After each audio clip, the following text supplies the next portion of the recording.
Well, good evening, fellow creators. It is Monday just after 8 p.m. in the evening. It's 8:10, Monday, July 17th, and this is not orange juice.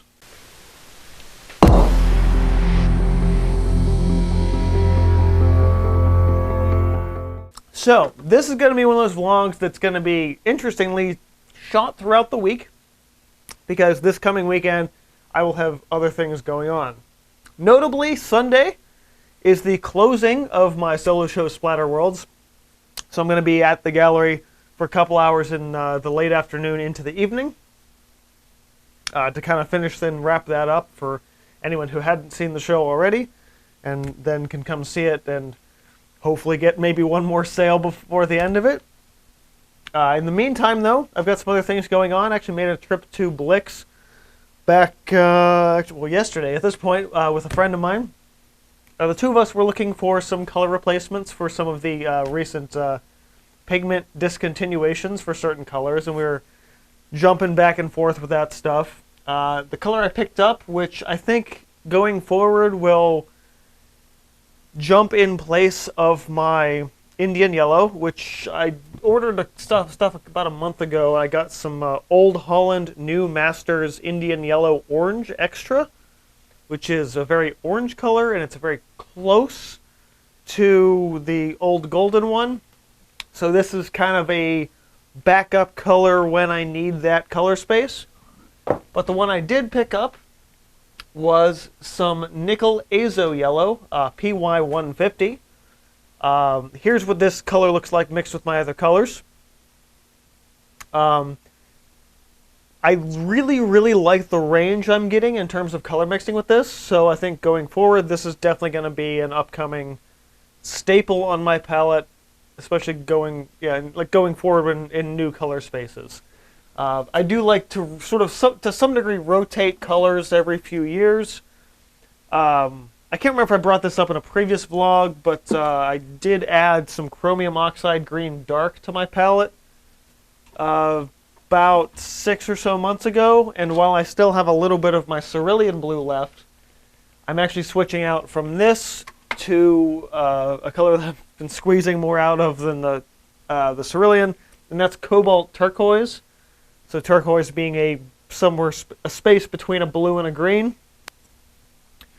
And that's kind of where I'm leaning that side of my color palette.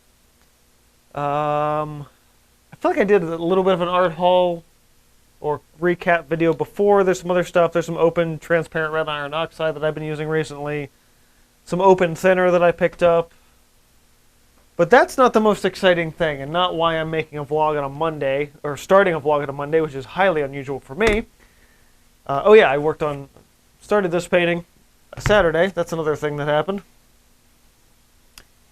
So I went, in addition to the art store with my friend, to a place I hadn't been to in a while called the Center for Creative Reuse, which is a thing that exists here in Pittsburgh where anyone who it's the best way I can describe it is it's a mixed media thrift store.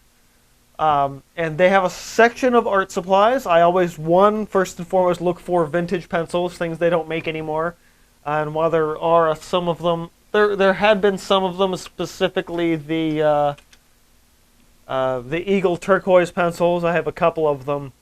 They're not anything special, but they are really common, so I did see a few of those. Didn't pick any of them up because it's not really what I'm looking for in terms of pencils, but I am always looking for dirt cheap art supplies. A lot of times you get people that will try something like a heavy body acrylic, not like it, they'll use it once, and then they'll sell like 3/4 of a tube for like 1/3 of the regular retail price. So it's like, that's where to get stuff.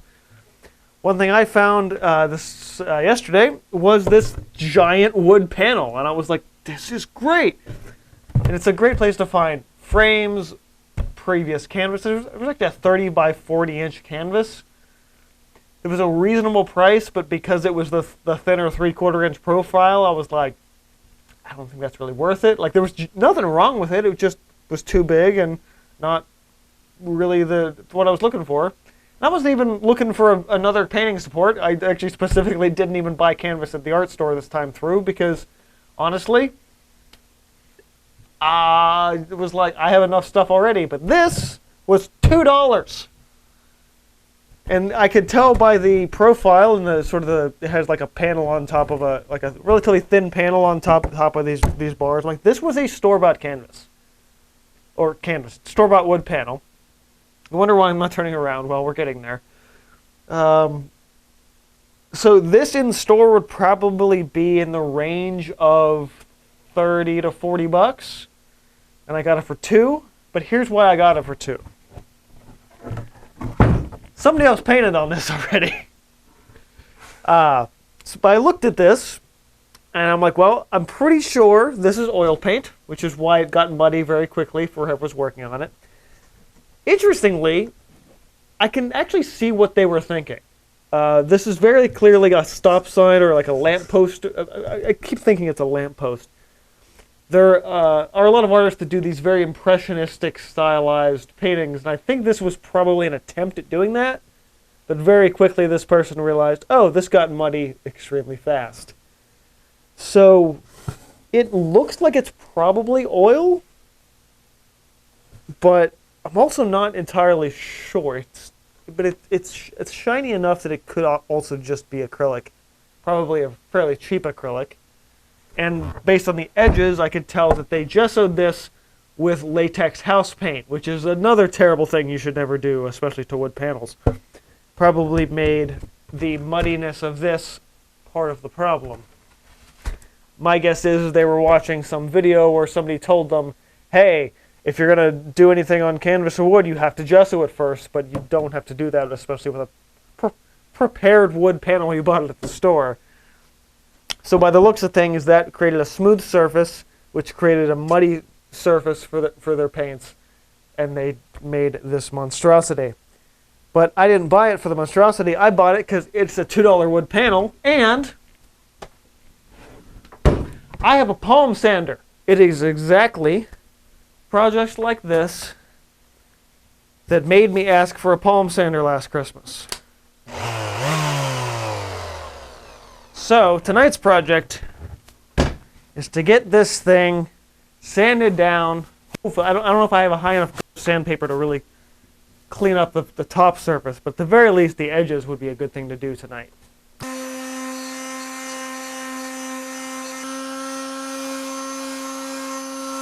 Well, it is coming off, but I can already tell I'm going to need some heavier grit sandpaper, and stupid as I was actually at the hardware store earlier today.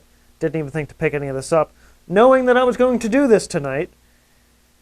But it's definitely coming up, and I obviously won't be able to totally get it down to nothing, but I can paint the edges black. That'll help.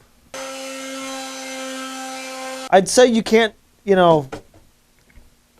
harp on beginners for stuff, but this just shows a level of incompetence, and it's like you didn't even try. It's like you looked, oh, you have to prime the surface. Okay, latex paint, and not even any kind of, just like, I don't have a low enough grit sandpaper to do this entire thing tonight, so that's probably what we're going to pick up tomorrow. Or actually Wednesday, because Tuesday is Twitch night, but I'm not going to be able to get all of this off. This is, like, I mean, I said before I was going to have to hit it with black paint on the end anyway, but this is horrendous. Whoever did this to an ice wood panel should be in art prison. Yeah, I really don't have the stuff for this, but this is what I'm going for. This is how it looks. This is going to take some time. In this entire process, just so you guys know, this is the kind of stuff that makes art more expensive, is because when an artist has to rehab a piece like this, yeah, I could buy a new panel for 30 bucks, but $2 and a little elbow grease makes this piece not only, one, more valuable to me, but two, the story of it makes it more valuable to the collector as well. The more I work on this might just be acrylic, despite the thickness and certain spreading around of the paint. I'm still not 100% sure, but and I probably won't be 100% sure until I start sanding this down on the front face. But in terms of the sides, just acrylic. I mean, it's just latex paint, so it's coming up quite nicely. Very least, I could probably spread some turpentine on this and actually manage to peel it off. But depending on how it peels, again, that might make it acrylic or it might make it oils. I don't know. It's actually quite fascinating that I can't tell the difference. But I'll check back in a couple of days when I'm probably a lot further along with this. All right, so it's not Wednesday, it's Thursday. We're not going to talk about Wednesday. We're not talking about Wednesday. So what I have today is a nice batch of heavy rough sandpaper loaded up into this. And this thing will be bare wood by the time I'm done with it tonight, guaranteed. You serious? So this is 36 grit sandpaper, which is like the lowest I can get at my local hardware store. Honestly, the fact that I can see the paper and the glue more than I can see the sand, it's good stuff. In 5 seconds, I did more than I did the other day in, what would have been Monday, I guess.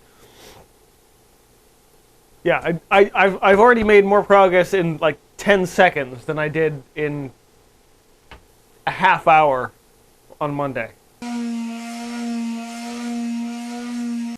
Alright, so I've I got the edges done. The top of this is just barely, I've gotten the upper layer of paint off on this one little bit. So I thought for sure this was oils when I first picked it up. But now that I'm looking at it and now that I'm seeing how it's coming off, this is actually probably acrylic paint, which is pretty impressive for a piece that was clearly somebody's failed experiment to have fooled me into thinking it was oils. But then again, I'm also not entirely sure. I still could be wrong. I mean, the way it's... I'm still thinking, like, yeah, maybe it is just oils and it sat in somebody's house for so long that it just finally oxidized out to the point where it's completely dry. I don't even know if I've seen a recent piece by an artist that has been a completely dry oil piece, because there's always like a little bit that's still oxidizing out. It tends to take a while. I wanted to stop to point this out. I think I mentioned this earlier, but clearly this was primed from the bare wood with white latex house paint.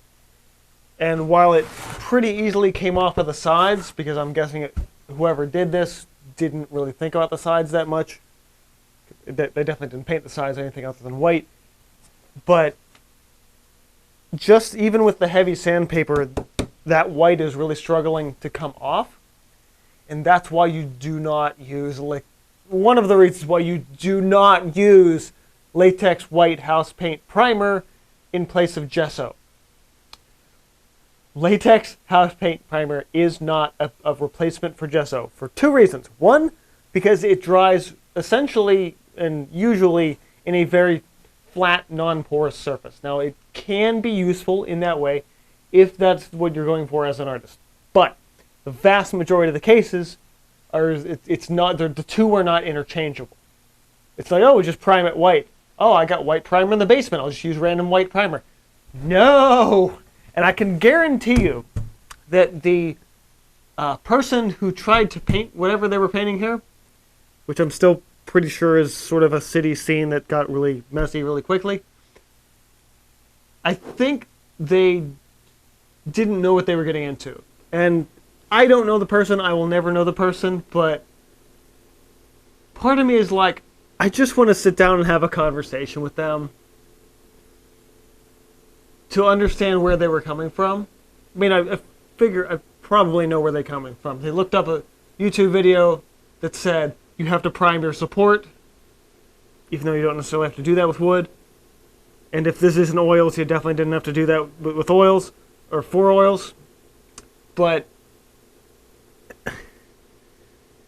they took it as primer, white coat, just any old paint you have lying around, which is never okay. It's never okay.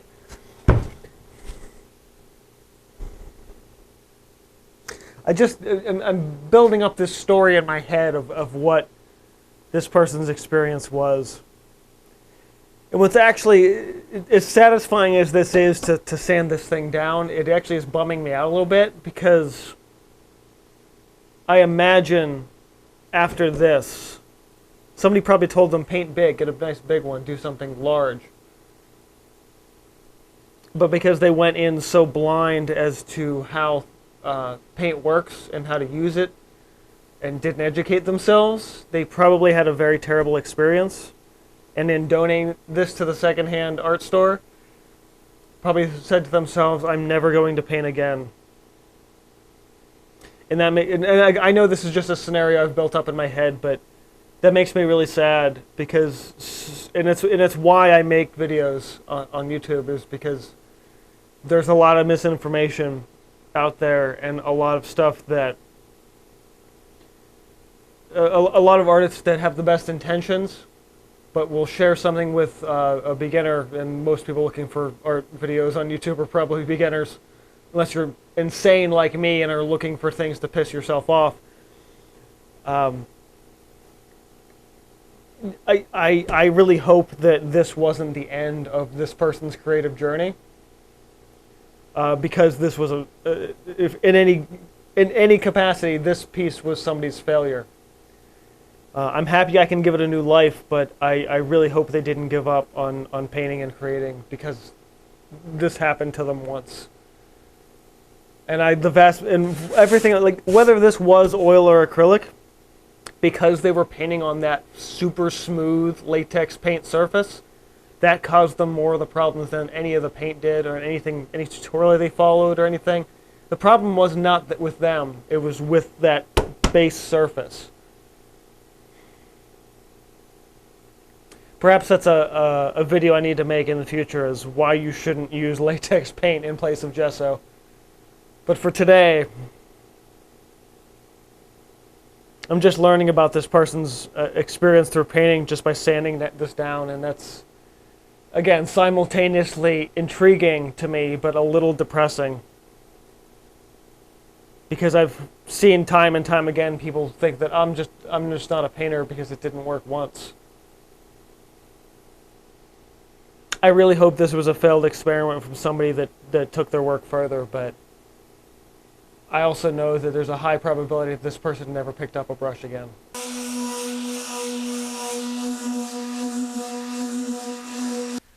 For the first time in a while, I need my table brush, but not for my table. Alright, so at this point I've gotten off the bulk of the paint, at least the paint that was applied. I'm just barely starting to scratch beneath the gesso layer, the latex house paint layer. Though I'm starting to wonder if the higher grit sandpaper is not causing me more problems than it's solving. Yeah, it's helped me chip through that, but I'm actually thinking that I might be better off switching to the 50 grit, which I already have lined up from whatever this was, 36? 50, what was this one? Yeah, 36. Going, I think, from 36 to 50 is going to allow me to get a more even abrasion layer and probably pull up the rest of this. So something really interesting has happened. I still have not switched to the 50 grit yet, but I think this was already a paint over in the first place. I'm not saying this person painted over the latex paint. I think the latex paint was to cover something else initially. So I'll show you guys with what I'm seeing here. It's most common here because the wood, I'm down to the bare wood on this corner. Underneath the white, I'm getting a lot of these darker greens and blue tones here. So a lot of the brighter blues are the upper layers, but there's some pink tones underneath, and there is this deep grayish green color. And I think this may have already, this is not a second-hand wood panel. This is a third-hand wood panel. Or at the very least, somebody's two different paintings back to back. This isn't turning out well. I'll gesso over it with latex paint and try again, and they still failed. And then it got into my hands.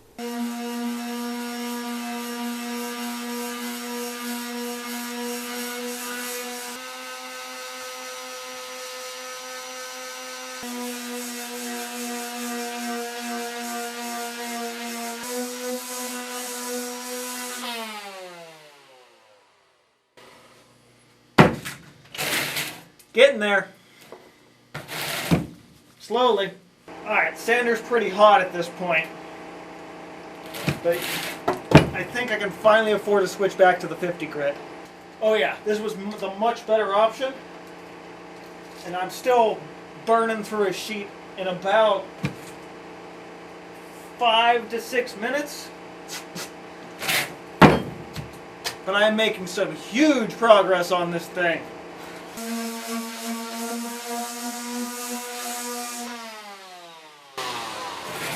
It's done! Okay, the vast majority of all the paint's off. Now it's incremental, smoother and smoother sandpapers to get this thing softer than a baby's behind. That's it. Officially. That was some 220 grit. And this, after 3 days, a lot of elbow grease. Honestly, this this panel probably didn't look this good when it was new.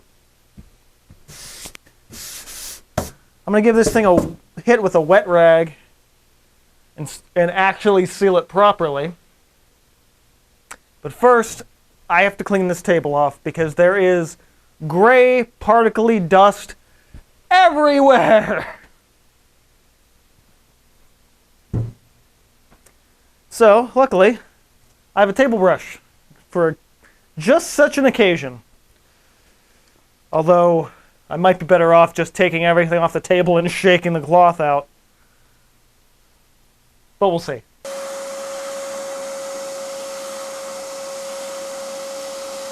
Okay, wow, what a week. Beautiful, nice wood panel. You know, as I was sanding today, my nose is going to be running forever with all this dust in the air. I was thinking about the biblical story of Lazarus and how anyone and everyone else would probably think that is a dead panel. It is terrible. You cannot fix it. And all whatever other such stuff. But here I am, not to force a God complex out or anything, but Jesus strolls into town and says, yeah, no, he's not dead. Man, you crazy, Jesus! So if I could say I pulled a miracle out of this $2 second-hand, well, possibly even third or fourth-hand wood panel out of a thrift store, I'd say that is more than a reasonable analogy. I was going to use the Frankenstein analogy, but I don't think that really qualifies here. So, we are cleaned and wiped down. It probably was not the most amazing panel in the first place. There's knots, there's some seams and other things in there, like so. But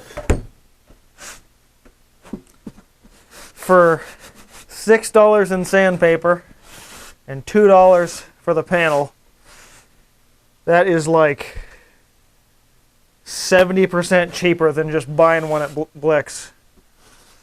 Did I need another wood panel right now? No. But a good deal and some elbow grease, I'd say that's a perfect end to this week. My primer of choice here is going to be some Liquitex Clear Gesso, which I will be applying now.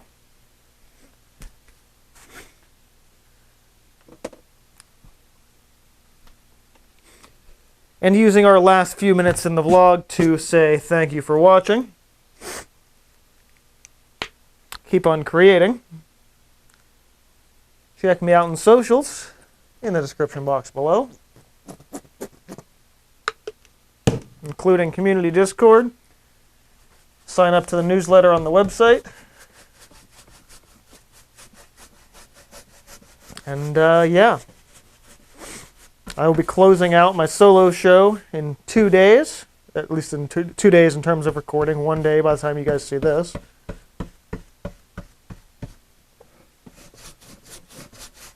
And we will be moving on to the latter half of the year, and the chapter of first half of 2023 will be coming to a close.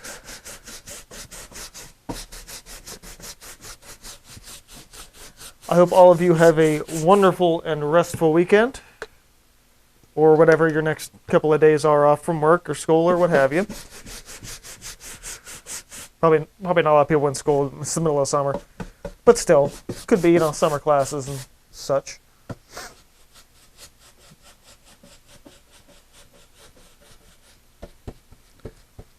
And yeah, I'll see you guys next time. Hope you guys enjoyed this look into the world of rehabbing a panel.